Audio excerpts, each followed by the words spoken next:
পায়েল তোর কাছে 500 টাকা হবে? সকাল থেকে খদ্দের পাইনি। খদ্দের? না মানে বাবা সকালে দোকান খুলেছে তো, একটা খদ্দের আসছেনি। ও, আমাকে কিছু টাকা দিতে পারবি?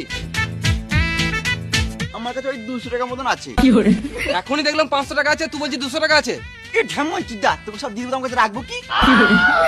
আমি আছি তো, তোকে ঠিক দিয়ে দেবো। ছাপড়ি চুদা, নিজের কাছে না আমাকে দেবে। আমাকে টাকা দে না, আমি তোর পায়ে পড়ছি। দরকার টাকা, আমাকে দে না, তোর পায়ে পড়ছি, টাকা দে না। ছাড়, আমার সেল ছুটে যাচ্ছে। হ্যাঁ? না মানে ছাড়, আমার সুসুরি লাগছে। চ একটা জায়গায় ঘুরে আসি, তারপর তোকে 500 টাকা দেবো। চ চ। হেলমেট এনেছিস? না, হেলমেট আনি নাই, মাথার চুল খারাপ হয়ে যাবে তো ওই জন্য। পাঁচটা রোমান্টিকও বোঝে না।